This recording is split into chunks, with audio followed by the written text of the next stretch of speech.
తెలుగు నేలపై పాదయాత్రలు చేసిన నాయకులకు ప్రజలు ఎప్పుడైనా బ్రహ్మరథమే పట్టారు. రాజకీయంగా ప్రభుత్వ వైఫల్యాలను ప్రజల్లోకి తీసుకువెళ్లడానికి, ప్రజలు ఎదుర్కొంటున్న సమస్యలను తెలుసుకునేందుకు ఏ నాయకుడికైనా పాదయాత్ర ఒక మంత్రదండం లాంటిది. ఇక అటువంటి మంత్రదండం లాంటి పాదయాత్రతోనే 2019లో అధికారంలోకి వచ్చిన జగన్ 2029లో అధికారమే లక్ష్యంగా మరోమారు పాదయాత్రకు సిద్ధమవుతున్నారు.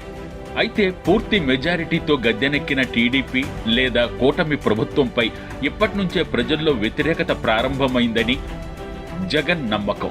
అందుకే ఎక్కడ ఏ సమస్య ఉత్పన్నమైనా తాను ప్రజల మధ్య ఉంటూ పార్టీ కార్యకర్తలకు, నాయకులు కూడా ప్రజల మధ్య ఉండాలని చెప్తున్నారు. సింహాచలం అప్పన్న ఘటనలో బాధితులను జగన్ అందరికంటే ముందు వెళ్లి పరామర్శించడం, రైతులకు గిట్టుబాటు ధరలపై పోరాటం, విద్యుత్ ఛార్జీల పెంపుపై నిరసనలు వంటి కార్యక్రమాలే అందుకు నిదర్శనం అని చెప్పవచ్చు. ఒకవైపు ప్రతిరోజు కార్యకర్తలు, నాయకులతో సమావేశాలు, సమీక్షలు చేస్తూ మరోవైపు రాష్ట్రంలో ఉన్న సమస్యలపై పోరాడుతున్నారు జగన్.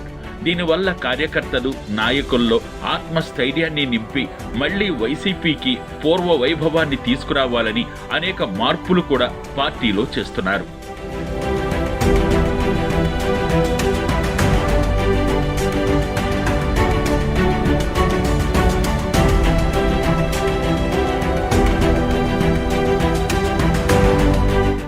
అలనాటి ఎన్టీఆర్ నుంచి నేటి లోకేష్ వరకు ఏ నాయకుడు పాదయాత్రలు చేసినా ప్రజల్లో ఆదరణ పొందారు, అధికారంలోకి వచ్చారు. ముఖ్యంగా మాటకారి, రాజకీయంగా సబ్జెక్టు నాలెడ్జ్ ఉన్న జగన్కు పాదయాత్ర వెన్నతో పెట్టిన విద్యే అంటారు. ఏ పార్టీకైనా అధికారంలోకి వచ్చిన 2 ఏళ్లలో ఆ పార్టీ ప్రభుత్వంపై ప్రజల నుంచి కొంత వ్యతిరేకత సహజంగానే వస్తుంది. ప్రజల్లో వస్తున్న వ్యతిరేకతతో పాటు ప్రభుత్వ వైఫల్యాలను సరిగ్గా ప్రజల్లోకి తీసుకువెళ్లగలిగితే చాలు, మళ్లీ అధికారంలోకి రావచ్చనేది వైసీపీ అధినేత జగన్ గట్టి నమ్మకం. ఇక పాదయాత్ర విషయానికొస్తే ప్రభుత్వంపై ప్రజల్లో ఇప్పటి నుంచే వ్యతిరేకత వస్తోందని జగన్ భావిస్తున్నారు.